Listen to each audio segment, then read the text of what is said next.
aux élections parce que tous les partis qui se relaient au gouvernement défendent l'intérêt des riches. Ils défendent l'intérêt des riches actionnaires des banques, des riches actionnaires des entreprises. Et tous ces partis font payer les travailleurs. Ils compriment les salaires, ils diminuent les pensions et ils réduisent les jeunes au chômage. Tous les partis qui ont gouverné, le MR, la NVA, le PS, ils ont imposé des sauts d'index. Ils ont aggravé la flexibilité. Ils ont imposé l'augmentation de l'âge de la retraite. Ils ont aggravé la chasse aux chômeurs et aux malades. Et c'est ce qu'ils se préparent à faire dans le prochain gouvernement.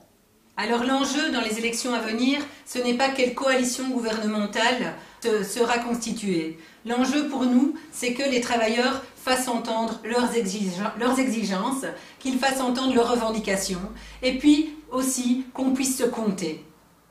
Oui, les travailleurs doivent faire entendre leurs propres exigences. Et c'est par leur lutte que les travailleurs feront reculer le patronat et aussi reculer le gouvernement qui sont au service du patronat. Ce ne sont pas les élections qui peuvent changer la vie. Toute l'histoire l'a montré. Ce sont les luttes, les grèves, les manifestations qui ont toujours amélioré le sort des travailleurs. Et je disais qu'il fallait qu'on se compte parce que les travailleurs se sont si souvent fait trahir par les partis socialistes au gouvernement, par les directions syndicales qui veulent nous faire croire qu'on peut obtenir quelque chose assis à la table des négociations, que les travailleurs finissent par ne plus savoir comment se défendre, comment défendre leurs intérêts.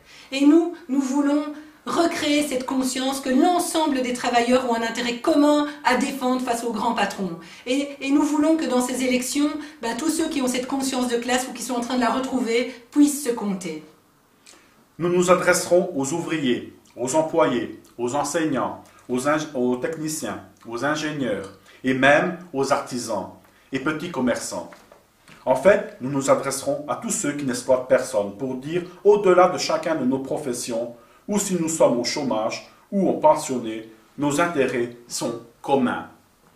Nos intérêts sont communs face aux milliardaires qui profitent dans la société sans rien faire.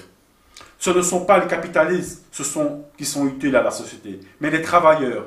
Les travailleurs font tout fonctionner dans la société. Et pourtant, ce sont eux qui se serrent la ceinture.